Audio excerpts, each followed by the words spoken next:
성경 세계관 교리 학교 오늘은 포스트 모던주의 윤리학에 대해서 하겠습니다.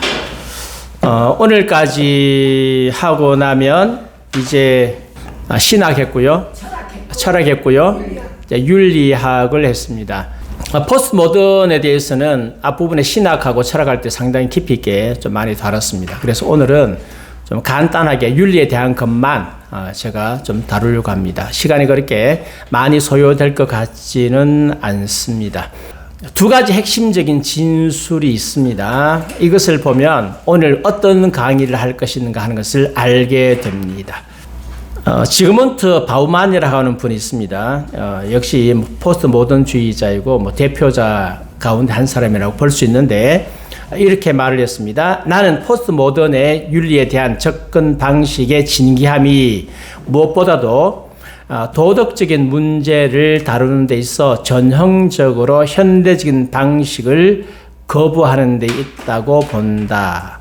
현대적인 방식이 뭐냐 하면 이론상의 절대성, 보편성과 기원에 대한 철학적 탐구인데 한마디로 말하면 도덕적 문제를 다룬 데 있어서 포스트 모던은 과거에 했던 방식을 거부한다. 절대적 윤리를 추구하는 모든 방식들을 거부한다. 여기에서부터 포스트 모던이 시작된다라고 하니까 결국은 포스트 모던도 상대주의 윤리를 가지고 있다. 그렇게 정리하겠죠. 또 두 번째 사람은 아담 필립스라는 사람입니다. 이렇게 말했습니다. 보편적인 도덕 원칙은 제거되어야 하며 개인적이며 문화적인 독특성이 거듭 가르쳐져야 한다. 보편적인 도덕 원칙이죠. 원칙인데 이 보편적인 도덕 원칙은 사실 기독교 윤리를 가리킵니다. 기독교 윤리에서 나온 윤리들 보편적인 원칙이고 또 옛날에 과거의 고전적 인본주의 또 사실은 여기에 들어가겠죠. 이슬람 윤리도 사실 여기에 들어갈 수 있습니다. 그러나 서양 사회에 끼쳤던 영향력을 봤을 때 기독교 윤리라고 봐야 되고 그것은 제거되어야 되고 개인적이고 문화적 독특성이 거듭 가르쳐져야 된다. 이게 포스트 모던 특징이거든요. 문화에 의해서 그 문화가 그 개인이 무엇을 추구하느냐, 문화가 무엇을 추구하느냐, 단체가 무엇을 추구하느냐에 따라서 윤리가 만들어져야 된다라고 했는데 핵심적인 진술이라고 이야기할 수 있습니다. 자, 그러면 이제 이 정도 했으면 다 이해가 되었으니까 좀 쉽게 들어갈 수가 있을 것입니다. 그래서 이렇게 말할 수 있습니다. 보편적인 불변적 원칙을 거절한 윤리다. 포스트 모던은요, 보편적, 불변적. 모든 사람에게, 모든 그 세계 사람에게 동일하게 적용되는 윤리는 없다. 그 다음에 변하지 않는 윤리는 없다. 우리는 모든 사람에게 동일하게 적용된다. 그리고 변하지 않는다. 왜? 하나님께서 주셨기 때문에. 기독교는 하나님의 성품과 하나님의 명령에 의해서 윤리가 만들어졌어요. 그렇기 때문에 절대성을 지닙니다. 절대성을 지녔는데 포스트 모던은 그것을 부인한다라고 말할 수 있습니다.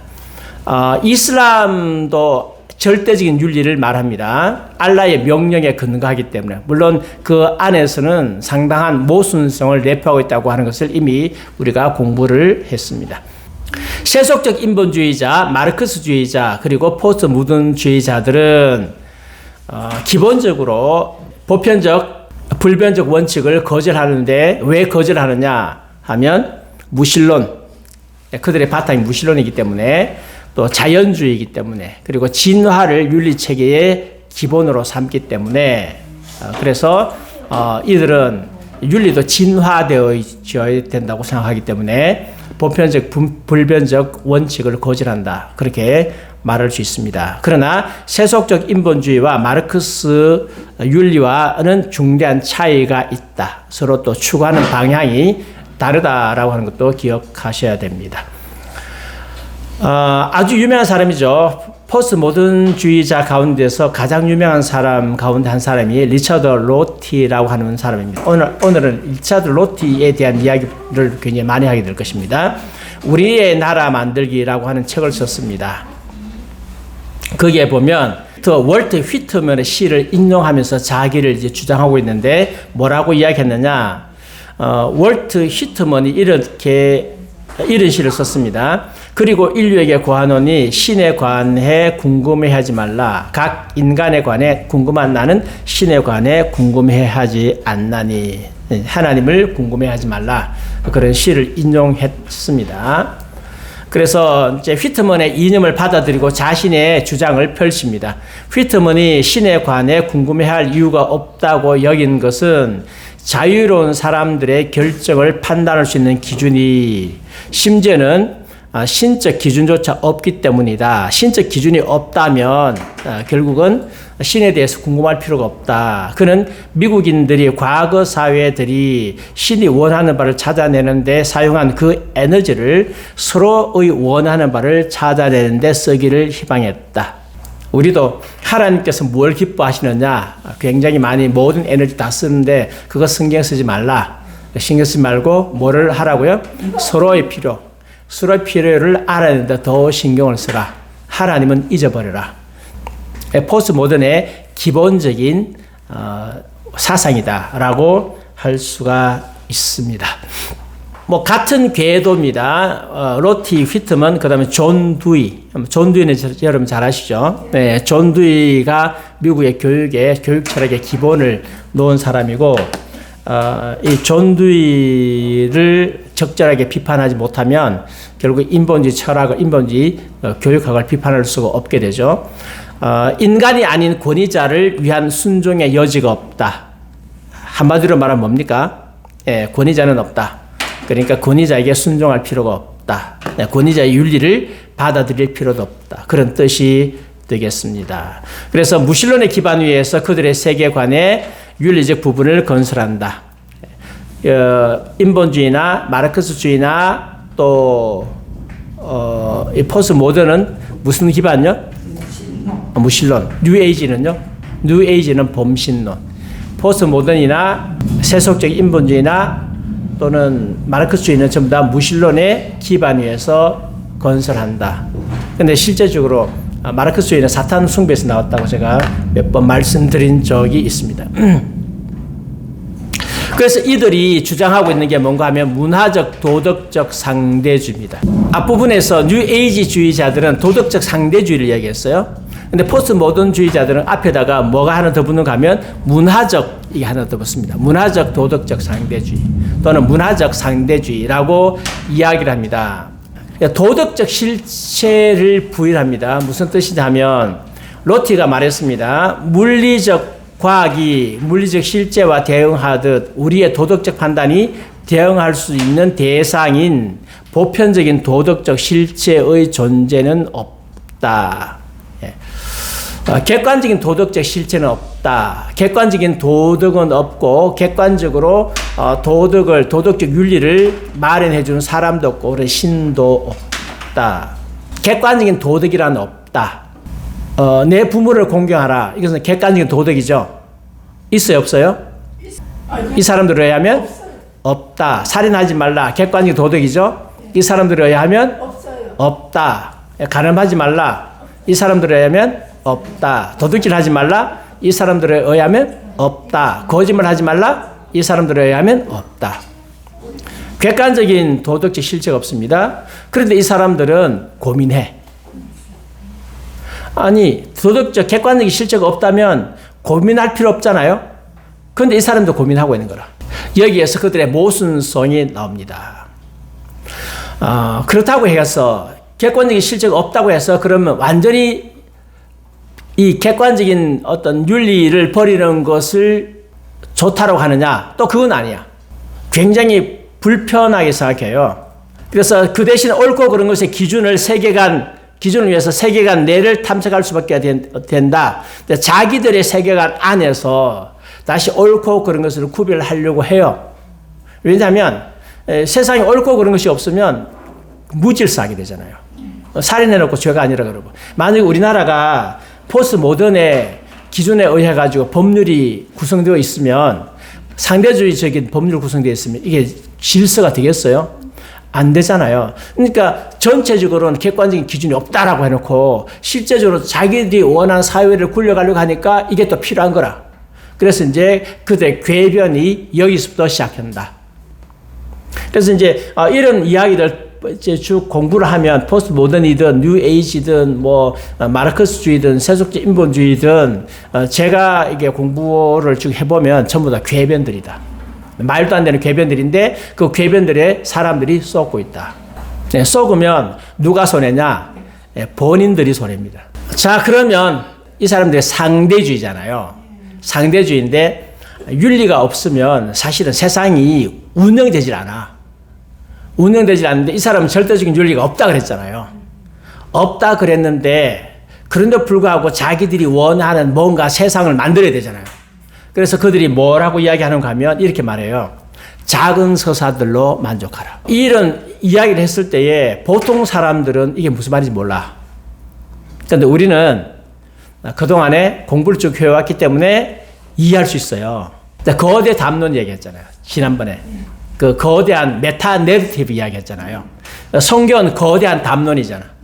거대한 구속사잖아요. 구속사인데 그게 있다 없다? 없다. 근데 작은 이야기들이 있다. 각 공동체마다 작은 이야기들은 있다. 각 공동체마다 작은 이야기는 있다. 그래서 각 공동체마다 작은 이야기가 있는데 그 공동체 단위마다 자기들끼리 합의해서 뭘 만든다? 윤리를 만든다. 이제 그 이야기 하고 싶은 거예요, 지금요. 그래서 작은 서사들을 만족하라라고 하는 이야기가 결국 그 이야기죠. 만일 철학적 진리가 지역사회에 존재한다면 도덕적 진리는 같은 사회 내에서 존재한다. 어렵게 말하지만 사실은 어려운 이야기가 아닙니다. 결국은 지역 공동체 내에서 자기들끼리 서로 원하는 바, 서로 합의가 된 그런 윤리를 만들어서 그 윤리를 가지고 그 사회를 유지하라. 근데 이 윤리를 어디는 강조하지 말라? 다른 곳은 강요하지 말라. 다른 곳은 강요하지 말라. 니네들끼리만 해라. 문화적 상대주의입니다. 예. 그래서 우리 사회에서는 이것이 우리 사회에서는 합법적이다. 근데 너네들이 우리 사회에 이것을 가지고 함부로 잘못됐다고 정지하지 말라. 근데 이것이 이제 다 틀리면 괜찮은데 어떤 것은 예를 들어서 조금 일리가 있는 부분이 있어요. 우리는 옛날에 우리가 88 올림픽하고 평창 올림픽 할 때, 평창은 모르겠는데 88 올림픽 할 때에 외국에서 보이콧 운동이 일어났어요. 왜 일어났느냐? 한국 사람들이 개고기 먹는다. 예, 야만 민족에 거기서 올림픽 하면 안 된다. 그게 뭔가 하면 이 포스트 모던에 의하면 말이 안 되는 거라. 예, 우리는 우리 풍속이거든요. 근데 이게 다 틀린 것도 아니라, 왜냐하면 그 문화적 독특성이 있거든요. 근데 이 문화적 독특성에서 사실 개고기 먹는 거는 윤리가 아니잖아요. 그리고 또 있어요. 외국 사람들이 우리나라 와서 기급을 하는 것 중에 하나가 뭔가 하면 두루마리 휴지를 식탁에 놓는 걸 기급해. 외국 사람들에 의하면 두루마리 휴지는 어디에서 써야 돼요? 화장실에서 써야 돼. 식탁에는요, 각 티슈가 나와야 돼. 근데 우리는 두루마리 휴지 이거 쓰거든요. 아무 문제 없이 쓰는데 저 사람도 이해가 안 돼. 막 정죄하고 비난하거든. 사실 그건 비난받을 문제 아니에요. 그 사람들의 문화적 속성에 들어가니까 비난할 문제가 아니죠. 그런 부분들은 사실 문화적 독특성을 좀 이해를 해야 돼. 근데 이런 부분들에 대해서 서양 사람들이, 특별히 미국의 근본주의자들이 거의 이해를 잘못해요. 자기들 문화를 막 이식을 하려고 그래, 우리나라에다가. 그래서 한국에서도 내가 외국 사람 하고 이제 뭐 사회가 하고 했는데 그런 부분들 때문에 갈등이 오는 거예요. 우리의 문화를 인정하지 않고 도덕과 상관없는 거잖아요. 윤리와 상관없는 것이고 진리와 상관없는 거잖아요. 근데 자기들이 마치 자기들 문화 자체가 절대적인 것처럼 해가지고 막 이식을 하려고 하니까 여기서 부닥치는 거예요. 그래서 그래서 대부분 보면 외국 선교사들 와가지고 잘 이렇게 적응이 안 되는 이유가 윤리적인 부분, 진리적인 부분에서 절대성을 고수해야 되는데 그것을 안 하고 문화적인 부분들, 생활 습관적인 부분에서 절대성을 고수해버리면 이게 금이 가버리는 거야. 그래서 그거는 우리 굉장히 조심을 해야 되거든요. 근데 문제는 뭔가 하면 이 사람들이 문화적인 그런 부분에서 예, 문화적 그 상대주의라 해가지고 여기에만 끝나고 각국의 각 나라의 어떤 도덕적 풍습을 좀 이렇게 존중해주자. 윤리와 상관없는 것. 예, 그렇게 되면 되는데 이게 범위가 벗어나는 거라. 예를 들자면 마오리 족속 같은 경우에는 이제 이웃나라가 싸우잖아요. 싸우면 식량을 거기서 조달하는 거예요. 그래서 싸우다가 사람 죽잖아요. 죽으면 죽은 시체를 이렇게 해가지고 요리해서 먹잖아. 그리고 이제 포로 잡아가지고 죽여가지고 요리해서 먹고 이것이 마오리족의 그 문화였거든요. 근데 그 사람들은 윤리적 어떤 그런 아무 감각이 없고 가치를 느끼잖아요. 근데 포스트 모델에 의하면 그걸 어떻게 해요? 인정해줘야 되잖아. 그렇죠? 포스트 모델은 인정해줬는데 우리 인정할 수 있습니까? 없죠. 왜 인정할 수 없습니까? 그건 하나님의 도덕 법칙이 어긋나잖아요. 그러니까 절대 윤리에서 어긋나잖아. 근데 포스트 모던주의자들이 불편을 느끼는 거예요. 자기들의 이론에 의하면 인정해줘야 돼. 근데 인정이 조금 어려워. 그러니까 뭐라고 나오는가? 인류의 보편적 도덕적 가치라는 말 나오거든요. 그 말이 안 되잖아. 지금 인류의 도덕적 보편적 가치가 없는 거잖아. 그 지역의 보편적 도덕적 가치는, 보편지는 말이 안 되죠. 지역적 가치는 있지만, 인류의 도덕적 보편적 가치는 없잖아요. 없는데 이제 필요에 따라서 그런 말 차용하는 거라. 차용해가지고 그런 건 안 된다. 인류의 도덕적 보편적 가치 때문에 안 된다 하는데 사실은 그건 포스트 모던 교리가 아니죠. 그래서 스스로 이제 모순을 가지고 있는 거죠. 그래서 지난번에 제가 말씀드렸다시피 포스트 모던주의자들이 항상 자기 윤리를 이야기하다가 마지막에 안 되니까 인본주의자들인가요? 이야기하다가 마지막에 자기들 막 모순되니까 마지막에 십계명 지켜라. 산상주의 수훈 지켜라. 스스로 모순된 이야기 많이 하거든요. 근데 보통 사람들은 저 사람이 산상수훈 지키라 그랬다. 십계명 지키라 그랬다라고 하니까 이 사람은 사상이 괜찮다 생각하는데 실제로 자기가 모순적인 이야기를 하고 있는 거라. 한쪽에 이런 이야기하고 한쪽에서는 저런 이야기하고 막 모순적인 이야기하고 있는데 결국 들어가 보면 안 맞는 거죠. 우리는 그런 실체들을 잘 분별해야 됩니다.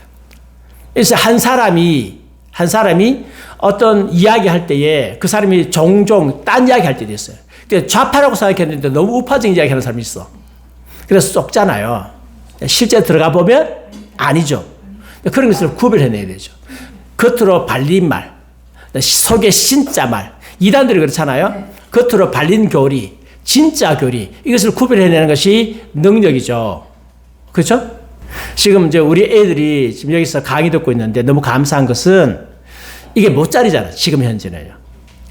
모짜리에 뭐를 심어서 나중에 온실에도 잘 심어가지고 나중에 뭐가 좀 크고 나면 위에 바깥에 심어야 되잖아요.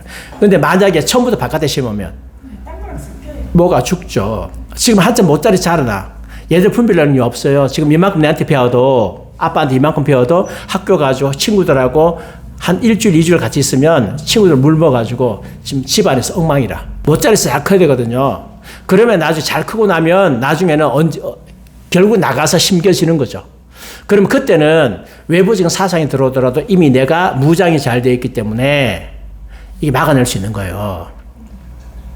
근데 불행한 것은요, 고등학교 때까지 대안학교에서 잘 키워도 대학교 들어가면 바뀌어진다더라고요. 사실 언제까지 교육시켜야 되는가 하면 대학교 때까지 교육시켜야 돼요. 그래서 자녀들은 장가고 시집가기 전까지 좋은 교육을 받아야 돼요. 부모로부터 좋은 교육, 성경적 사상교육 잘 받아가지고 그렇게 가서 선생이 되도록 만들어야 돼요. 그 과정까지 굉장히 중요하거든요. 지금 어디서 해야 되느냐? 우리가 해야 돼요. 우리는 너무 이제 사상전을 할 수 있는 인재가 너무 없어. 교회가요. 그리고 사상전을 할 수 있는 그 인재들이 다 스타들이라. 다 별 달고 있어요. 중대장이 필요하고 소대장이 필요하고 대대장이 필요해요.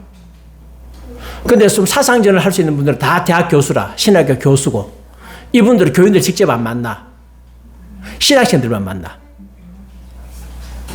그러다 보니까 이분들은 신학생들 만나니까 늘 하는 이야기가 어려워요. 신학생들을 상대로 해서 조금 쉬운 말을 쓰고 하면 신학생들이 금방 교수님 실력 없다고 막 하거든요. 그렇다. 우리 총신할 때도 그랬거든. 총신할 때도 좀 쉬운 이야기 하고 뭐 학문적인 이야기 안 하면 금방 실력 없다. 경건한데 실력 없다 해가지고 무시해버려요. 그러니까 늘 이 신학교 교수들은 어떻게 하면 쉬운 말을 어렵게 할 것인가 이것만 생각하는 거라. 그래가지고 내가 좀 실력이 있는 것처럼 이렇게 해가지고 하거든요. 그러니까 말이 어려워. 그런 용어를 가지고 일반 설교하잖아요. 설교하면 교인들이 못 알아들어. 나 교인들에게 와닿는 게 없어. 근데 신학교 교수들이 설교했을 때 재미 본 교회도 없고 그분들이 강의했을 때의 재미 본 평시도 없어. 왜냐하면 너무 오랫동안 익숙해 있기 때문에. 그래서 신학교 교수들하고 그다음 평신도 사이에서 쉽게 풀어줘가지고 이해시킬 수 있는 그런 중대장급, 대대장급 이런 분들이 많이 필요해. 근데 유감스럽게도 그런 분들이 많이 없어요. 네, 설교를 많이 하셔. 설교를 많이 하시는데 설교를 통해 설교하고 강의하는 엄연히 달라요. 설교는 마음을 움직여서 사람을 변화시키고 이런 데 참 좋아. 근데 사상을 변화시키지 못해요. 근데 강의는 일단은 부흥이 아니잖아요. 제가 이제 품성 강의할 때 늘 이제 고민스럽다는 뭔가 하면 여기 오신 분들은 부흥회를 원하는 거라. 뜨겁게 부흥회를 해주기를 원하는 거라. 근데 부흥회는 내가 안 해도 되거든요. 나보다 더 잘하는 사람 너무 많아. 막 분위기 막 한 시간만 하면 그냥 하늘이 올라갈 듯하게 부흥회 잘하는데 문제는 그거 해가지고 가면 옛날로 또 돌아가는 거예요. 마치 이 디스크 환자가 이게 뼈가 이게 돼가지고 잘못돼가지고 가잖아요. 하면 이제 교정하러 가잖아. 뭐 추나요법이나 아니 카이로프래틱이나 교정하러 가면 그 기술자가 뼈를 잘 맞춰주거든요. 그냥 반듯하게 딱 서. 반듯하게 서면 야, 다 나았다 하고 갔는데 또 며칠 있으면 또 돌아가 버려. 왜요? 근본이 치료가 안 되잖아요. 예, 디스크가 어디서 온다 그랬어요? 신방광에서 온다 그랬잖아요. 신방광. 이제 신장 방광에서 오거든. 그러면 신장 방광을 치료해야 되는 거라. 신장 방광을 치료하면 그다음에 뼈가 사실 신장 방광만 제대로 치료하면요. 뼈는 저절로 이것만 잘 하면 돼. 이거 고치니까 이게 오래가고 나중에 문제가 생기더라도 이렇게 계속 치료하면 디스크가 낫게 되거든요. 품성이나 이 강의는 그런 거예요. 근데 사상을 바꾸는 거라. 사상을 바꾸면 사람들이 결국은 사상이 바뀌어진 사람은요.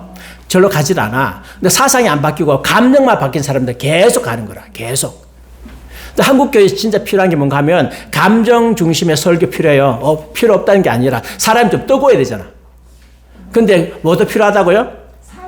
네, 사상 바꾸는 것도 필요하거든요. 우리 지금 기도회 하잖아요. 기도회하고 말씀 듣고 기도회하고 하는데 뜨겁게 기도 많이 하세요. 많이 하지만 맨날 뜨겁게만 기도해가지고 사상 하나도 안 바뀌면 안 된다고. 근데 수요일 같은 데는 좀 차분하게. 그래서 이런 강의도 좀 듣고 그 다음 딴 날은 또 와가지고 열심히 기도하고 이게 서로 균형에 맞아야 되거든요. 그래서 우리가 지금 생각을 바꾸는 작업이 굉장히 중요한데 왜냐하면 저쪽에서 사탄이 그리스도인을 공격할 때에 감정으로 공격하는 게 아니거든요. 먼저 처음에는 감정으로 공격해. 그런데 궁극적으로 사탄이 원하는 바는 뭔가 하면 우리 마음속에 집을 짓는 거잖아요. 그래서 그것을 견고한 진을 거는데 우리의 마음속에 그 집을 지어가지고 진을 형성하는 거거든요. 마음속에 진이 있으면 결국은 진에서 명령 내리잖아. 그러면 사탄이 말하는 대로 따라가게 돼 있거든요. 그게 뭐냐 하면 사상이거든요. 그래서 영적 전쟁은 모든 생각을 사로잡아 그리스도께 복종하는 거죠. 모든 이론을 파하고 그리스도를 대적하는 모든 것들을 모든 이론을 사로잡아서 그리스도께 복종하게 하는 거거든요. 그게 뭔가 하면 사상전이에요. 사상전. 사상전을 하려고 하면 뭐가 필요하다? 이런 공부가 필요한 거예요. 근데 사람들이 좀 어려워하는가 봐. 근데 예수님께서 평생 12명 붙잡고 제자훈련 하셨어요. 물론 따라다니는 사람들 되게 많았어.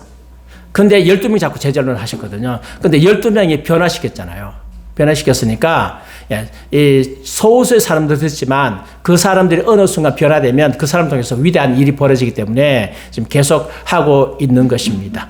자, 이것은 료타르 자신이 작은 서사들로 만족한다고 말할 때 의미하는 것이다. 이게 작은 서사들로 만족하라고 하는 것은 이 양반이 말하는 거예요. 그래서 이제 무엇이 진짜이고 어떻게 행동해야 할지 알려주는 거대 서사가 없으므로 각 사회는 필요를 충족하기 위해서 고유의 작은 서사들을 발달시킨다. 이해가 되셨죠? 굉장히 어려운 말인데 사실은 이제 이분들이 용어를 알게 되면 결국은 어렵지 않거든요. 근데 서사라고 하는 말을 이분들 써요. 서사라고 하는 말이 내러티브잖아요. 이제 조금 더 쉽게 이야기하면 이야기라 번역하면 되겠죠. 그럼 이야기를 하면 이 사람들 이야기를 너무 좋아해. 왜 포스트 모던주의자들이 이야기를 좋아할까요? 이야기를 좋아하는 이유가 있어요. 왜냐하면 지금 이 포스트 모던주의자들이 하는 이야기를 들어보면 서로 말이 안 돼. 모순이라. 조금만 이렇게 이성적으로 생각하면 이게 말이 안 되는 게 많거든요. 근데 말이 안 되는 건 사람들을 이렇게 침투시키고 집어넣으려고 하면 논리적 이어서는 절대 안 돼. 이렇게 저처럼 이런 강의는 제 강의가 굉장히 논리적이잖아요. 논리적이기 때문에 제 강의는 사실 서양 사람들 좋아해요. 동양 사람들 별로 안 좋아해. 동양 사람들은 논리적이기보다는 감정적이라. 그래서 논리 필요 없어. 중간에 내가 한 말씀 은혜만 딱 받으면 원래 끝났어. 근데 설교도 그렇고 논리적이잖아요. 강의도 그렇고 논리적이잖아. 논리적인 것은 정신 바짝 차려야 돼. 모순된 이야기냐? 이게 흘러가는 순서가 있잖아요. 그러면 여기에는 뭐가 들어올 수 없느냐? 거짓이 들어올 수 없어. 거짓이 들어올 수 없어요. 왜냐하면 사람들이 판단되잖아. 지금 목사님이 정말 이야기할까? 가짜를 얘기할까? 들어보니까 내가 이해가 되고 납득이 되네? 내가 받아들여야지. 되는데 포스트 모던주의자들은 다 거짓말이잖아요. 이게 서로 모순이잖아. 그러니까 이 모순을 갖다 집어넣어야 되거든. 사람 나무 속에 집어넣으려고 하면 어디에 호소해야 되느냐? 감정에 호소해야 되죠. 그래서 좌빨들이 어디에 호소합니까? 감정에 호소해요. 뭐 지성이 호소 안 한다니까. 지성이 호소하면 좌빨들 사상이 먹힐 리가 없어요. 그래서 감정에 호소해. 그래서 학생들에게 공부 많이 안 시켜요. 맨날 체험 학습한다 하면서 감정적으로만 해가지고 멍청하게 만들어. 예. 그렇게 해서 뭘 집어넣으려고? 자기들 좌빨 사상에 집어넣으려고. 그래서 뭐 행복이 성적순이 아닙니다라고 하면서 이제 그 아이들한테 마치 공부를 잘하는 아이들이 뭔가 좀 문제가 있는 것처럼 해가지고 뛰어난 아들이 뭐 잘한다. 얼마 전에 뭐 변호사 우영우가 했잖아요. 예, 거기 보면 아이들 해방꾼 그런 거예요. 그게 굉장히 보면 감동스럽잖아. 저는 뭐 제가 그 다는 못 봤어요. 제가 요약판만 봤어. 봤는데 쭉 읽어보니까 다 보여. 왜 저렇게 하는 다 보여. 근데 보통 사람들은 그게 감동받아. 감동받아가지고, 야, 아이들한테 회방시켜줬지. 또 부모들을 얼마나 과외만 시키고 그냥 공부만 시킨 나쁜 사람으로 묘사를 해놨어요. 근데 작은 서사들이라. 서사를 통해서 감동시켜가지고 내 편 만들기. 이 좌빨들이 하죠. 이번에도 보니까 그거 하잖아요. 예. 그 원인을 밝히려고 하면 경찰들이 뭘 잘못 이게 중요한 게 아니야. 아니고 왜 일어났느냐, 누가 밀었느냐, 누가 뭘 먹였느냐 하면서 그 안에 있는 범인은 없을까 찾아내면 되잖아요. 거기에 초점 맞춰야 되는데 지금 외국에서는 그렇게 하고 있는 것 같은데 한국에는 관심 없어. 언론이 누구에게 다 초점 맞춰놨어요? 경찰들 죽일 놈이다 하고 경찰들에게 전부 다 초점 맞춰놨어요. 물론 이제 경찰도 조금 조사해보면 문제가 좀 있을 수 있어요. 경찰도 잘못한 게 있으니까. 근데 초점 맞추고 거기 간 사람들은 아무 잘못이 없다. 예. 그래가지고 마치 의인인 것처럼 무슨 국가를 위해서 큰 희생을 한 것처럼 포장하고 벌써 희생자라는 말이 나와. 희생자, 그 다음 피해자. 무슨 피해를 당했는지 무슨 희생을 당했는지 모르겠지만 그런 이야기가 쭉 나오면서 지금 오도하고 있죠. 뭐 어디에 호소한다고요? 감정에 죽었다. 감정에 호소하는 거예요. 이게 포스트 모던주의자들이고 공산주의들이 하는 것이니까 여기에 마지 말자, 쏙지 말자. 문화적 상대주의란 진리와 도덕이 한 사람의 문화에 따라서 상대적이라는 것이다. 예, 문화에 따라서 상대적이다. 여기에 옳은 것은 저기 옳지 않다. 이 문화에서 옳지만 저 문화에서 옳지 않다라고 이야기하는 것이 이게 상대주의다. 로티가 또 이런 이야기했습니다. 이 시각은 자주 문화 상대주의로 거론된다. 그러나 모든 도덕적 관점이 다른 것과 마찬가지라고 주장하는 의미라면 이 시각은 상대적인 것이 아니다. 내가 굳게 믿는 것은 우리의 도덕적 관점이 다른 경쟁하는 관점보다 훨씬 낫다는 것이다. 비록 결코 개종되지 않을 사람들이 많기는 하지만 말이다. 로티는 문화적 상대주의라고 이야기하면서 이게 그 문화적 우월주의를 주장해요. 무슨 뜻이냐 하면 로티 자신이 가진 그 자신의 가진 가치 있잖아요. 가치는 다른 문화에서 가지고 있는 가치보다 더 뛰어나다. 내가 가진 것이 더 뛰어나다라고 지금 주장하고 있는 거예요. 그러면 결론이 어디로 가겠습니까? 결론이 내가 가지고 있는 가치에 동의해라 이렇게 가겠죠. 이렇게 지금 주장을 해가고 있다. 그러니까 포스트 모던주의자들은 굉장한 모순 가운데 빠져 있어요. 아주 모순 가운데 빠져 있습니다. 우리와 나치 사이에는 차이가 그다지 없다고 거짓되게 말하는 것과 차이를 주장하기 위한 중립적이자 공유된 기반이 없다고, 즉 나치와 내가 모두 논점을 교묘히 회피하고 하며 주장하는 바로 그 근거를 삼고 있다고 말하는 것은 확연히 다른 것이다. 말이 되게 어려운데, 포스트 모던의 문화적 상대주의에 의하면 나치가 자기들의 윤리 가치에 의해서 유대인들을 학살하는 것은 그 문화적 상대주의에 의하면 합법적인 거예요. 포스트 모던 이론에 의하면, 원래 이론에 의하면 합법적이죠. 그것에 대해서 누구도 비난할 수 없어요. 그런데 그렇게 합법적이라고 말하기에는 다른 사람들이 가만두지 않죠. 너 이상한 놈이다. 그러니까 뭐라고 하는가 하면 그거하고 내하고 다르다. 이제 그거는 잘못되었고 나의 가치는 올바르다. 그러면서 서로 이제 모순된 이야기를 막 해요. 모순된 이야기를 하니까 보통 사람들 헷갈려. 근데 모순된 이야기 하는데 이것을 아주 설득력 있게 하면 사람들이 그게 빨려들어요. 마치 김재동이가 말 빨라가지고 대학생들을 사로잡잖아요. 그러면 저 분명히 잘못되었는데 감정적으로 또 이렇게 또 감정이 동할 만한 이야기가 나와. 여러분, 사상이 중요합니까? 피가 중요합니까? 우리 민족 한 동포가 아닙니까? 피가 중요하지 사상이 뭐 중요합니까? 그 이야기는 뭡니까? 네, 공산주의 받아들이나 이야기죠. 네, 받아들이나 이야기. 교묘하죠. 그래서 교묘하기 때문에 뭘 쓴다? 이야기를 쓴다. 네. 이야기하면 사람들이 웬만한 것은 그냥 넘어간다. 드라마 보면 말도 안 되는 드라마가 많은데 드라마이기 때문에 넘어간다. 네. 요즘에 동성애를 드라마에서 동성애를 이렇게 암암리 집어넣는 방법이 하나 있더라고요. 제가 드라마 한 개인가 두 개인가 보니까 어떻게 하는지 알아요? 이 여성 주인공을 남장을 시키더라고. 네. 어릴 때부터 남자로 키워. 남자로 키웠는데 남 주인공이 남자인 남자가 네, 그렇죠. 여자를 좋아하는 거라. 많죠. 네, 그래서 나중에 소문도 막 나. 남새가 소문도 나는데 결국은 마지막에 여자로 딱 밝혀져가지고 해피엔딩 끝나. 이제 그 과정 속에서 교묘하게 동성에 대해서 사람들 마음이 열리게 만드는 거죠. 이런 드라마 하다가 나중에 요것이 받아들여지면 진짜 남자가 돌아오는 거죠. 예. 이제 그 과정 속에서 이런 걸 쓴다고요. 과정 속에서 굉장히 교묘한 거예요.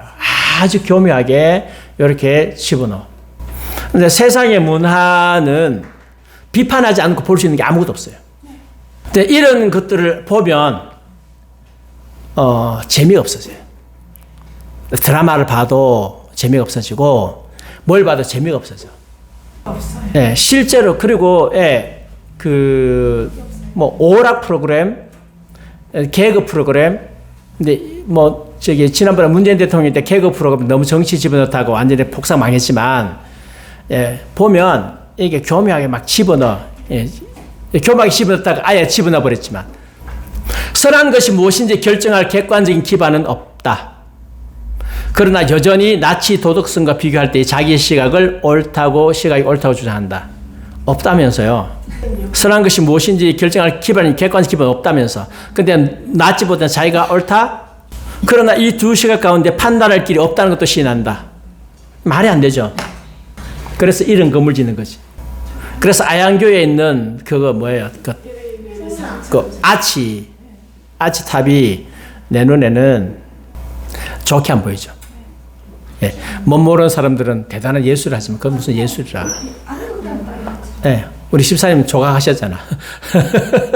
그죠? 네. 그럼에도 불구하고 그는 자신의 도덕적 관점을 위해 투쟁할 것이다. 지금 말이 안 되는데 하고 있는 거예요. 근데 우리가 봤을 때 말 안 돼. 일반 사람들은 이게 그런가 하고 가는 거죠. 그래서 사상 공부가 굉장히 중요한 거예요. 각 사회의 판단 기준을 존중하라. 각 사회의 구성원들은 그들이 지켜야 될 도덕적 선택을 좌지우지한다. 예, 도덕적 선택은 누가 한다고요? 각 사회 구성원들이 한다. 이런 관점에서 로티도 자신에게 허용한 바는 무엇이든지 할 수 있다. 나도 나의 도덕적 선택을 할 수 있는 권리가 있다. 뭐 자기가 도덕 선택하는 게 괜찮죠. 나는 이게 옳다고 생각한다. 좋은데, 근데 이제 문제는 뭔가 하면 자기의 도덕적 선택을 딴 사람에게 뭐 한다? 강요한다. 도덕성은 하나님에게 어떤 연결되거나 어떤 자연적 법칙에 의해 지배되지도 않는다. 일반적으로 사회에서는 이제 자꾸 자연법 이야기 했거든요. 그거 무시했잖아. 예, 무시했고, 하나님도 무시했잖아. 대신 윤리적 체계는 어디서 만들어낸다? 그 사회가 만들어낸다. 그 사회가 윤리적 체계를 만들어낸다. 그래서 이제 윤리적 체계를 만들어내가지고 어떻게 하느냐. 모든 문화는 각 특정 집단 내에서 다양한 영향력들 내에서 일어나고 있는 고유한 도덕적 가치관이 있다. 도덕성이란 정체된 것이 아니다. 그래서 변화되고 순응하며 집단의 요구 때문에 계속 진화하고 있다. 예, 그 자체 내에서 해가지고요. 결국은 사실은 강제로 해가지고 받아들여 이렇게 되는 거죠. 근데 포스트 모던주의자들은 자기의 도덕적 영향력, 그 도덕적 영향력을 한 지역 내에서만 행사하는 것을 원치 않죠. 전 세계적으로. 전 세계적으로 하고 싶은 거예요. 전 세계적으로. 그래서 영화도 열심히 만들어내고, 문화도 만들어내고, 예술도 만들어내고, 건축도 만들어내고, 전 세계적으로 하고 싶은 거죠. 스스로 모순 점에 빠졌죠. 낙태를 예를 들어보겠습니다. 과거에 대부분의 문명화된 사회는 기독교적 확신의 영향 아래 낙태의 실행을 혐오해왔다. 그러나 현대사회에서는 세속적 정부와 그 시민들은 낙태의 실행에 더 편안해한다. 네. 성경적에 의하면 낙태는 안 되죠. 그건 살인죄잖아요. 살인죄인데 포스트 모던이 들어가면 사실 포스트 모던의 영향을 지금 현대 정부들이 많이 받고 있어요. 그래서 우리나라도 지금 낙태가 보류된 상태예요. 낙태는 뭐랄까 할까, 낙태가 지금 현재 그 불법이 아니에요. 그렇다고 합법도 아니에요. 합법도 아니고 불법도 아니고 중간에 어정쩡쩡 하게 돼가지고 낙태한다고 지금 처벌받는 사람이 없어. 그러니까 법 못 만들고 있어요. 왜냐하면 낙태 찬성론자 반대로 이제 너무 팽팽하게 대립해가지고 지금 법을 만들지 못하고 있는 상태에 있거든요. 근데 미국은 1972년인가 4년인가 그때 낙태가 허용됐는데 이번에 낙태가 불법화됐어요. 근데 낙태 폐지론자들이 뭐라고 주장하느냐 하면 가장 대표적인 것이 산모 건강권이에요. 뭐 여러 가지 이유를 많이 들고 있어요. 들고 있는데 가장 밑바닥에 뭐가 있느냐? 기독교 윤리에 대한 거부감. 포스트 모던의 윤리가 있다. 네, 이거예요. 그러니까 그래서 지금 이야기하고 있죠. 여러 가지 이유를 많이 대요. 뭐, 몇 개월부터 뭐 생명이냐, 아니냐, 이유를 많이 대고, 산모가 아기를 낳다가 죽으면 어떡하냐, 산모를 살려야 될 것이 아니냐, 사실 현대의학에 의하면 산모가 아이를 낳다 죽는 경우는 거의 없어요. 죽을 때쯤 되면 다 배째가 더 나. 그리고 몸이 너무 허약해가지고 아이를 살리면 산모가 죽고 산모를 살리면 아이가 죽고 라고 하는 극단적인 형태에 있었을 때는 이미 우리 기독교 안에서도 합의이 돼 있어요. 이미 그때 누구를 살린다? 산모를 살린다. 이미 돼 있는 거예요. 그런 극단적인 형태가 거의 잘 없어. 거의 잘 없는데 대부분은 애 못 낳을 정도 되면요. 옛날에 애 낳다 죽지, 요즘 애 낳다 안 죽어. 그냥 의사가 째가지고 드러내가 하거든요. 별 문제 없어. 근데 그런 극단적인 것을 가지고 자꾸 폐지하려고 그러는 거야. 그런 예를 가지고 별로 일어나지도 않는 천에 하나, 만에 하나 일어날 만한 것을 가지고 이야기하거든요. 아니고요. 그게 아니고 실제적으로는 뭐에 대한 거부감? 기독교 윤리에 대한 거부감. 포스트 모던 윤리이고 그 다음에 또 하나는 낙태를 허용하려고 하는 것은 자유로운 성생활. 가정을 가진 사람이 의도적으로 아이를 죽입니까? 그런 경우는 거의 없어요. 포스트 모던주의자들이 도덕적 사안에 대해서 말하는 이유, 그들에게는 도덕성이 실제로 존재하지 않습니다. 그럼에도 불구하고 도덕성을 말해요. 로티는 무신론주의자이자 뭐랬기 때문에 다원주의자이기 때문에 그렇게 말합니다. 하나님 절대적 도덕성, 최종적인 진리가 존재하지 않기 때문에 그들은 생존하게끔 가장 잘 돕는 방식으로 세계를 건설할 기회를 얻게 된다. 예, 하나님 없어요. 도덕성도 없고 진리도 없어요. 근데 살아가야 돼. 그래서 사람들이 생존할 수 있도록 돕는 윤리는 필요하다. 각 개인에게 맞는. 근데 그 윤리가 뭐냐? 상대적인 거죠. 절대적인 것이 아니라, 그래서 그 윤리는 사람들이 편안하게 살아갈 수 있는 것. 내가 가장 편안하게 느끼는 것이 윤리다. 내가 좋으면 되는 거. 내가 느끼면 되는 거죠. 좋다고 느끼는 것이 바로 윤리다. 절대적인 것이 아니죠. 예. 근데 그것이 각 사람마다 같을까 다를까? 다른데 나중에 가보면 거의 하나가 돼요. 그건 이제 결론 부분에서 이야기할게요. 로티는 다른 이들이 자신이 세상을 조망하는 방식으로 조망하기를 바라고 자신의 이념과 도덕적 가치를 채택하도록 설득한다. 내가 가장 똑똑하니까. 내가 세상을 제일 잘 보니까. 내가 가장 뛰어나기 때문에 나처럼 봐라. 그래서 로티는 사회의 도덕적 가치의 진화가 자신의 진화와 밀접하게 긴밀하게 움직이게끔 힘을 가고 있다. 그래서 자기가 바라는 방식으로 사회는 가야 된다. 그래서 그렇게 가도록 압력을 행사하는 거예요. 교육계도 압력하고, 교육계도 나와 같은 시각으로 교과서 써. 문학에도 나와 같은 시각으로 드라마 만들어, 영화 만들어. 나와 똑같은 시각으로 만들어. 그래서 각 지역마다, 각 지역마다 윤리가 다 다르다 그랬는데 알고 보니까 다 똑같아. 자기가 원하는 방식으로 이끌어가는 거예요. 그리고 그것이 반대되는 사람들은 여지없이 쳐버리고 그런 거죠. 네, 이런 사회에서는 기독교인들은 살아갈 수 없어요. 그래서 도덕성과 사회는 무의식적인 협상처럼 작용한다. 사회에 있는 모든 사람은 선호하는 믿음을 제시한다. 이 이념들은 고려되고 토의되며 적용되며 최종적으로는 의견의 일치가 일어난다. 예, 비록 의견의 일치는 지속적인 조정의 상태이기는 하지만 그래서 서로 합의해가지고 우리는 이것을 만들자 이렇게 하자라고 했는데 결국 그거는 포스트 모던 저 윗대가리에 있는 사람들이 원하는 바로 되는 거죠. 도덕성이란 리얼리티쇼 도전과 같은 것이다. 리얼리티쇼 아시나요? 리얼리티가 실제잖아요. 이제 그 실제적인 쇼 예를 들자면 뭐 섬에 사람을 집어넣고 거기서 뭐 20일 생존하기, 30일 생존하기 그런 거 하잖아요. 우리나라 하나요? 외국에서 하는 것 같더라고요. 그럼 도전자들은 개인적으로 열망하는 바를 얻기 위해서 서로 함께 일할 것을 강요당한다. 모두 함께 일해야 되고, 만약 그렇지 않은 경우는 아무것도 이루지 못한다. 그래서 이제 처음에는 막 이런저런 막 그냥 각계 전투하다가 각계 전투하면 다 죽겠거든. 그래서 서로 합의해가지고, 뭐 법칙을 만들어야죠. 만들려면 거기 다 순종해야 돼. 따라야 돼. 그게 뭐라고요? 사회적 도덕적 기준이다. 그 과정에서 로티는 다른 이들이 자신의 윤리 법칙을 받아들이게끔 설득하기를 원하는데 그럴 수 있다면 승리는 그의 것이다. 그런데 막 이렇게 만드는데 무인도에 갔어요. 각 사람 막 주장해. 근데 누가 이겨요? 합의해가지고 여러 사람이 합의해가지고요? 아니요. 누가 이겨요? 제일 똑똑한 말빨 제일 센 사람, 영향력이 제일 강한 사람, 말빨 제일 센 사람한테 결국 다 설득당해서 그 사람이 동의하게 돼 있어요. 그 사람이 누구라고? 로티라고, 자신이라고.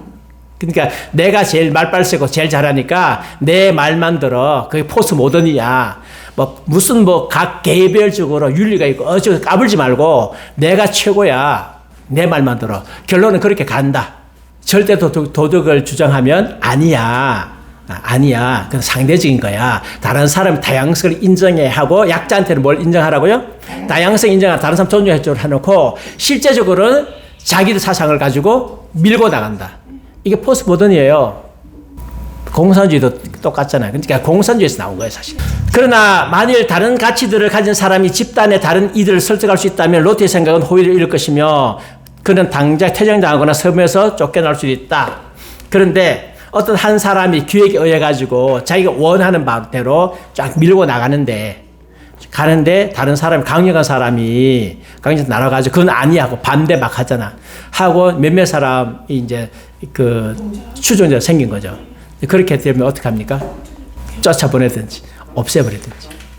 지금 유튜브, 트위터 그걸 통해 가지고 이게 딥스테이트들이 글로벌리스트들이 자기들이 원하는 방향 쫙 가잖아요.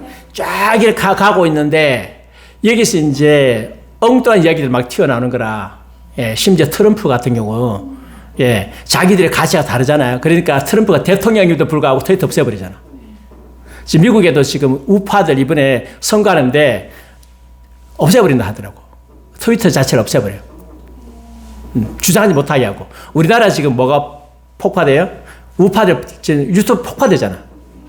아니 포스트 모던이라며 각 사람의 다양한 의견들을 존중한다며 실제로 해야 안 해요? 안 하죠. 근데 우파들한테 지금 사람 모이잖아요. 사람들 모이니까 폭파하는 거예요. 그래서 요즘 우파들이 굉장히 조심해요. 아주 조심해. 그래서 이게 어느 정도까지 가면 폭파되는 것을 알고 아주 조심해가지고 그렇게 하거든요. 백신 이야기만 나오면, 백신의 단어만 나오면 처음부터 폭파 다 시켜버렸잖아요. 페북에도 그렇고 다 폭파시키니까 백신들 안 그러고 뭐라 그래요? 흰신 그래. 흰신. 이게 알고리즘 그거 가지고 이렇게 걸려내는 거 봐. 아예 그 단어 딱 집어넣고 하면 나오면 폭파시켜버리니까 그래서 이름을 살짝 바꾸는 거예요. 그런데 이제 모든 포스트 모던주의자들이 이 로티의 판단에 다 동의하는 건 아니에요. 로티는 사실 포스트 모던 세계 독재자고 포스트 모던 심리학자 아담 필립스가 이런 말을 했습니다. 어떤 윤리적 경계든지 거들먹거림의 한 형태이며 자아의 오만한 과장이다. 어떤 성인도 다른 성인에게 있어 어떤 것이 가장 좋은 것인지 알 수 없으며 마찬가지로 어떤 단체 사회도 다른 단체와 사회의 무엇이 최선인지 알 수 없다. 아주 포스트 모던 원리주의자예요. 아주 포스트 모던에 굉장히 충실한 말을 했어. 근데 이런 사람들은 도태되는 거지. 포스트 모던 이렇게 다 상대주의다, 지역의 윤리 어쩌고 해놓고 실제 하고 싶은 이야기 따는데 너무 이제 원리적으로 하면 그렇죠. 그래서 북한의 주사파들에게 있어서 가장 큰 대적이 누구냐? 마르크스 원리주의자잖아. 소련 공산당, 중국 공산당 다 숙청됐잖아요. 어디 와가지고 지금 수령님 절대하고 있는데 마르크스 이야기 하니까 날려버리는 거지. 필립스의 자세는 전체적 포스트 모던주의자의 정신적 경향에 보다 맞는 것으로 보인다. 이는 윤리를 포함한 어떤 특정한 사항에서도 누구도 옳다고 말할 수 없다. 누구도. 포스트 모던은 누구도 옳다고 말할 수 없어. 이게 포스트 모던이라. 근데 로티는 거대한 힘을 이용해서 내가 옳다. 다른 놈 다 틀렸다. 날 따라. 팔로우미 나를 따라라 이거죠. 근데 실제적으로 포스트 모던은 로티 말처럼 되고 갖고 있어요. 이제 전 세계적으로 포스트 모던의 그 추구하는 방향으로 가고 있는데 단 기독교인들에게는 상대적이야. 다른 사람 인정해. 다른 종교 인정해. 그러고 있고 그러면서 죽여버리고 자기들 원하는 대로 가고 있는 거죠. 그래 결론입니다. 포스트 모던 그것은 나에게 옳은 것이다. 내가 옳기 때문에 내가 옳은 것은 다 옳은 것이다 라고 하는 것을 실천할 경우에 어떤 결과가 오느냐. 15년 이상 영국인 내과 의사이자 심리학자인 데오도르 달림플은 런던의 빈곤층 중에서도 가장 빈곤한 자들을 치료해왔다. 그는 경험에 의해서 말한다. 20세기 지식인들이 우리의 성적인 관계를 모든 사회적인, 계약적인 또한 도덕적 의무와 어떤 의미로부터라도 자유롭게 하고자 노력했는데 성적인 것입니다. 소위 말하는 성에 대한 모든 제약은 없어야 된다. 그래서 요즘에 지금 앞으로 우리나라 교과서도 그렇게 바뀔 가능성이 있는데 아이들에게도 뭘 주자? 성적 자유를 주자. 그래서 외국에서는 아이들한테 성적 자유를 주기 때문에 자유를 주는데 대신 뭐만 하지 마라? 임신만 하지 마라. 그래서 피임하는 법, 뭐 콘돔 씌우는 법 그런 거 가르치잖아요. 이미 타락할 때 타락한 거죠. 그래서 이제 이게 포스트 모던이라 모든 성적인 자유를 다 주자 했습니다. 그렇게 하면 사람들이 자기의 옳은 결정에 따라서 경건한 부류, 나는 경건하게 살겠다. 경건한 부류로 가고 어떤 사람들은 중간 부류로 가고 어떤 사람들은 조금만 타락하고 그렇게 되냐. 그렇게 했는데 그 이후부터 노골적인 성적 욕구 그 자체만이 우리의 결정에 영향을 미치게 되었다. 그래서 그렇게 하니까 마지막에 남는 그 법밖에 안 남더라. 성욕밖에 안 남더라.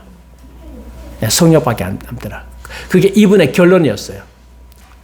성욕이 모든 것 다 결정하더라. 사람들 자유롭게 놔두니까 마지막에 뭐가 결정하더라? 성욕이 결정하더라. 이런 이념들이 가장 낮고 가장 영향받기 쉬운 사회 계급에 의해 문자 그대로 대규모로 받아들여질 경우에 실제적으로 일어난 결과, 빈민족 사회했다 그랬잖아요. 그래서 당신들은 이제는 성경에서 해방돼, 하나님으로부터 해방돼, 성적으로 당신들을 제약하는 것은 아무것도 없어. 자유롭게 해. 라고 했을 경우에 그 결과가 뭐냐? 혼인과 사회적 의미에서 자유로워진 성적 관계가 어떤 것인지 보고 싶다면 사회의 최하층 일원들의 개인적 삶의 혼돈을 보도록 하라. 여기에는 복부 타격으로 이루어지는 뭐가 있다? 낙태가 있다. 했어. 근데 임신했어. 임신하니까 그래도 중산층들은 어디 가서 낙태해요? 병원에 가서 하잖아. 하루민들은요 병원 못 가잖아. 그러니까 저렇게 패가지고 복부를 때려가지고 낙태를 시키죠. 화학적 피임 방식과 성욕 이전에는 셀 수 없는 숫자의 아이들 낳는 결과, 그다가 이제 검증되지 않는 막 피임 방식 해가지고 뭐 기형아들도 나올 거고 뭐 그다음에 애들도 엄청나게 많이 나오겠죠. 누구 없는 애, 아비 없는 애. 해산 한 달 전이나 한 달 후 아이 아버지로부터 버려지는 여자들이 있다. 비정한 질투심이 있다. 그리고 책임감 없이 애 놓고 아빠는 도망가 버리고, 지금 남미 같은 데가 그래서 아빠 없는 애들이 되게 많아. 그리고 아빠가 누군지도 몰라. 애들이 12살, 13살 이렇게 되면 그때부터 임신하기 시작해요. 보편적인 난교의 동면 뒷면이다. 끔찍한 압제와 폭력을 부른다. 이런 데 폭력이 더 많아요. 이 결론이에요. 윤리 없는 사회. 이혼과 재혼의 반복에 따른 연속적인 양아버지로서의 지위가 아이들에 대한 대규모 성적 그리고 육체적 학대로 이루어진다. 아버지가 수시로 바뀌어. 그러면 애 가만두겠어요? 전에 아버지부터 난 애는 학대받는 거죠. 그리고 그런 아버지가 윤리적으로 정숙해가지고 아이들을 잘 키우겠습니까? 아니죠. 안 키워요. 그냥 폭력. 아이들이 학대받고. 이런 애들이 크면 똑같은 일 또 반복하고. 성에 있어서 받아들일 수 있는 것과 받아들일 수 없는 것 사이에 구분이 허려진다. 이게 하나님의 말씀을 위반했을 때 나오는 도덕적 타락이에요. 포스모를 받아들였을 때 이런 것이 나옵니다. 가정이 깨어지고 아이들이 불행해지고 학대받고 교육도 못 받고, 근데 이런 사회를 조장하고 있어요. 포스트 모던에 또 좌빨에 물든 정치가들이 이런 사회가 이상적인 사회를 하면서 계속 해가지고 이런 사회 만들고 나라를 불안해 만들고 사회적인 문제를 만들고 사건을 만들고 사건을 뭐 기획하기도 하고 무슨 큰 사건이 일어나면 그것을 통해 가지고 정부를 뒤집으려고 그러고. 그래서 우리 그리스도인들이 정신 바짝 차려야 됩니다. 그래서 우리가 이런 사상과 싸우면서 전도하는 거예요. 복음을 전하는 것입니다. 그런데 교회가 이런 사상에 너무 약하고 관심이 없고 그냥 감정만 이렇게 좀 부풀리면 교회가 부흥되는 것처럼 하는데 그렇지 않습니다. 굉장히 중요한 부분이다. 사람들이 원하는 대로 살게끔 내버려 두어야 된다고 주장하는 것이 도량 넓은 것처럼 비춰줄 수 있긴 하겠으나 실제 세계는 보편적 도덕적 질서를 깔보는 파괴적인 결과를 가져온다. 아주 파괴적입니다. 로마서 1, 2장으로 인해 하나님께서 그분의 존재만 드러냈을 뿐만 아니고 그분의 도덕적 법칙 그리고 그 법칙을 무시할 경우 예상할 수 있는 대가를 가르쳐 주셨습니다. 무시하면 로마서 1장에 있는 죄악들이 우리의 삶에 그대로 들어오는 겁니다. 시각적인 묘사를 읽고 우리는 무엇이 선한지 악한지 옳은지 그런지 차이를 발견하는 데 있어서 하나님의 지혜의 빛 아래서 세상 죄를 재평가해야 됩니다. 그러니까 성경 가지고 재평가하는 거죠. 그러니까 성경 가지고 평가하니까 눈에 다 보여요. 성도들이 똑똑해져야 됩니다. 그리고 이런 포스트 모던이나 이런 사상들은 상당히 평신도들이 보기에는 조금 난해하기 때문에 이런 강의를 들어야 돼요. 이런 강의를 많이 퍼뜨려야 돼요. 오늘 강의는 거의 뭐 1시간 정도밖에 안 돼서 나중에 이제 뭐 좀 편집하고 좀 줄이면 1시간 안쪽으로 이렇게 강의가 될 거니까 퍼뜨려가지고 사람들이 많이 듣고 올바르게 생각하도록 그렇게 해야 합니다. 하나님께서 어떤 특정한 사회나 문화가 어떤 행동이나 철학이 옳고 선하다고 말하든지 상관하지 않으신다. 그분의 기준에서 그것들은 틀리고 악하다. 하나님께서는 분명히 우리에게 진리를 말씀하십니다. 하나님은 가만히 있는 분이 아니시고 어떤 사회가 잘못했을 때에 방관하고 계신 분이 아닙니다. 하나님께서는 명백하게 보이신 진리를 우리가 알기를 원하시고 그분의 옳은 행동과 행동 기준을 외면하는 것의 결과를 이해하기 원하십니다. 그래서 하나님께서 주신 윤리 법칙을 어기면 돌이킬 수 없는 파괴적인 결과를 가져옵니다. 하나님의 말씀을 순종해야 됩니다. 말씀대로 순종해야 됩니다. 잠언을 많이 읽으세요. 잠언을 읽으면 하나님의 선한 길을 따라갔을 때 결과, 악한 길로 갔을 때 결과가 굉장히 잘 나오고 있습니다. 오늘 여기까지 하겠습니다. 기도하겠습니다.